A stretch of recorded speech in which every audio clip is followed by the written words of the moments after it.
পরিবার আত্মীয় স্বজনের সঙ্গে ঈদ আনন্দ উদযাপন করতে বাড়ির পথে ছুটছেন মানুষ। বৃষ্টি আর বৈরী আবহাওয়া মাথায় নিয়েই তাদের ঘরমুখী যাত্রা। মঙ্গলবার সকাল থেকেই সাভারের বাইপাল থেকে গাজীপুরের শ্রীপুর এবং গাজীপুর চৌরাস্তা হয়ে চন্দ্রা পর্যন্ত যানজটে নাকাল ছিল সড়ক। গাড়ির দীর্ঘ সারির সঙ্গে ভোগান্তি বাড়িয়েছে ঝুম বৃষ্টি। বিকেলের দিকে অনেক পোশাক কারখানা ছুটির পর চাপ বাড়ে সড়কে। ঢাকা-আরিচা মহাসড়কেও দেখা গেছে একই চিত্র। বাড়তি ভাড়া নিয়েও অভিযোগ করেন যাত্রীরা। গাড়ির মধ্যে কাগজ থাকে না, এর জন্য ভিজতে হয় বাচ্চা কাচ্চা নিয়ে। এইখান থেকে 30 সালের ভাড়া হলো 50 টাকা, এখানে ভাড়া চাইতেছে হলো 500 টাকা করে জন প্রতি। বাসে চাইতেছে 500, নেমুনার গাড়িতে চাইতেছে 400, সিএনজি চাইতেছে 600। ঢাকা-টাঙ্গাইল যমুনা সেতু মহাসড়কে 23 কিলোমিটার এলাকায় থেমে থেমে যানজট দেখা গেছে। বৃষ্টিতে বিকল হয়ে পড়ে একাধিক গাড়ি। কুমিল্লা থেকে রাত্রে 11টার দিকে রওনা দিছি, 10-12 ঘন্টা হয়ে গেছে।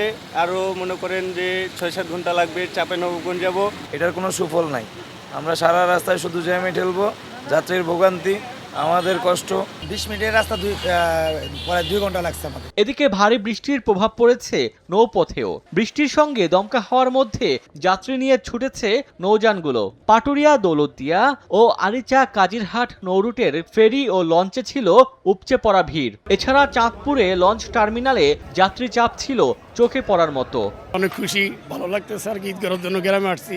আমরা ফ্রেন্ডরা সবাই একসাথে আসছে ঈদের আনন্দ উপভোগ করার জন্য। বাড়ি গেলে তো আনন্দ লাগে, সবাই মিলে একসাথে ঈদ উদযাপন করা যায়। মা বাচ্চা আছে, মার সাথে আমার মেয়ে আছে, ওয়াইফ আছে, এদের সাথে ঈদ করতে যাইতেছে। এদিকে ঝড়ো হাওয়ায় গোপালগঞ্জ সদর উপজেলার মান্দারতলা এলাকায় ঢাকা-খুলনা মহাসড়কে গাছ উপড়ে পড়ে 1.5 ঘন্টা যান চলাচল বন্ধ থাকে। 2 কিলোমিটার এলাকা জুড়ে দেখা দেয় যানজট।